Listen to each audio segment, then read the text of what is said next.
Welcome to the deep dive.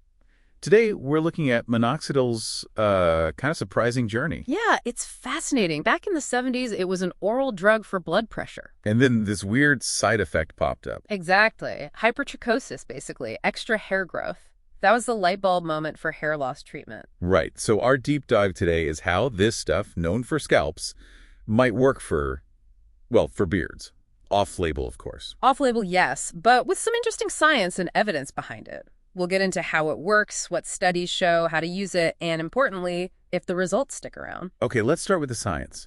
How does minoxidil actually encourage beard growth? Is it just like more blood flow? That's a big part of it. It's a vasodilator. So applied to the skin, it widens those tiny blood vessels near the follicles.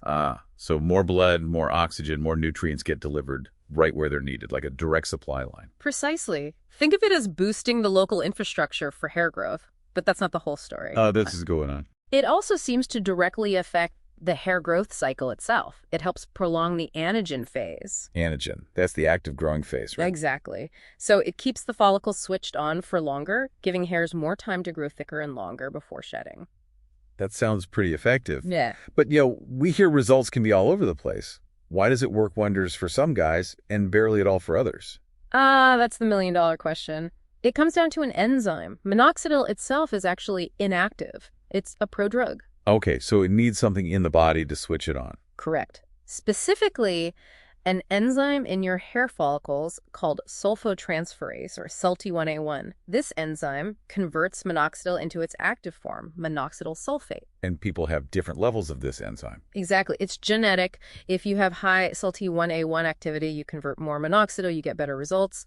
Low activity, less conversion, weaker results. It's basically down to your personal biochemistry. Right, that makes sense. Yeah. Now, because this is off-label for beards, some people might be skeptical.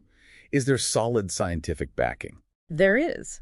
While off-label, it's not just wishful thinking. A key study from 2016 in Prizert and colleagues was pretty convincing. What did that one find? It was a proper randomized placebo-controlled trial. They used 3% minoxidil for 16 weeks and found a statistically significant increase in the total number of facial hairs compared to the placebo group. So actual measured growth. Were these thick beard hairs, though?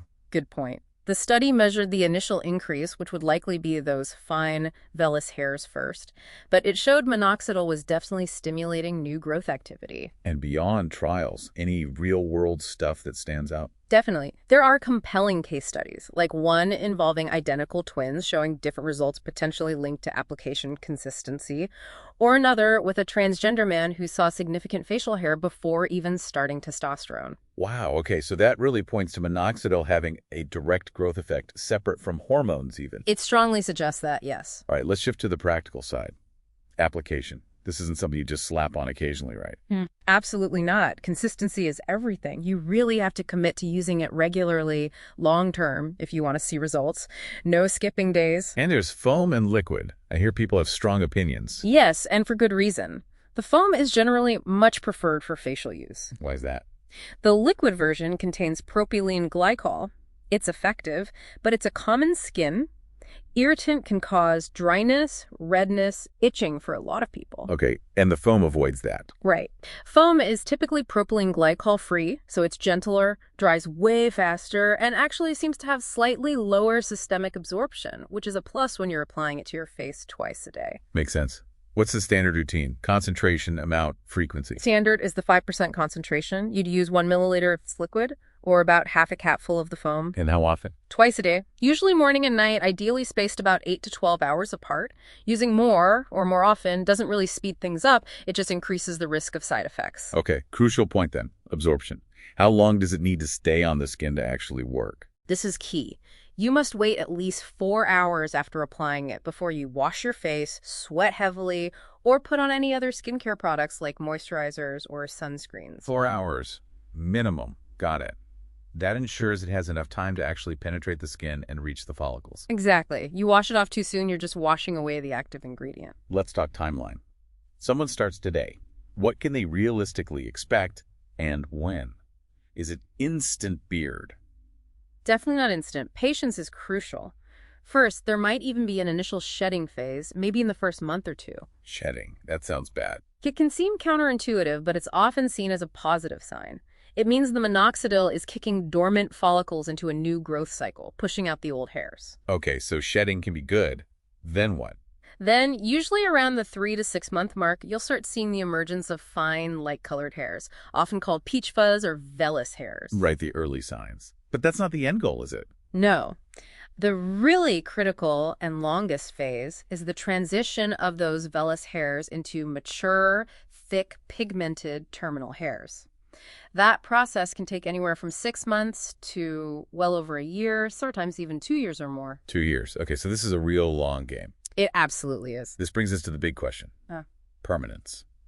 On the scalp, minoxidil is often a use it or lose it situation. Is it different for facial hair? This is where it gets really interesting, and yes, it's generally considered different. Think of scalp hair loss, like male pattern baldness, and often being a progressive condition that minoxidil helps manage. Like a crutch, almost. Sort of, yeah. You remove the crutch, the condition continues. But with facial hair, minoxidil acts more like an awakening agent. It's stimulating follicles that might have eventually matured on their own, but much slower, or maybe not at all. So it speeds up or kickstarts a natural process. That's the idea. Once a vellus hair, stimulated by minoxidil, fully matures into a terminal hair, it's basically a normal beard hair. Its maintenance then relies on your body's natural androgens, like testosterone. Meaning, if you stop minoxidil after the hairs are fully mature and terminal? Those mature terminal hairs are generally expected to stay. They're permanent, provided you continued treatment long enough for that full maturation to happen. And long enough is typically that 1.5 to 2 year mark we mentioned. That's the general time frame people aim for to maximize permanence, yes. Stop too early while hairs are still vellus, and they'll likely shed. Okay, that's a huge difference compared to scalp use. Let's talk risks. What side effects should people be aware of? The most common ones are local, right where you apply it, dryness, itching, maybe some redness or irritation.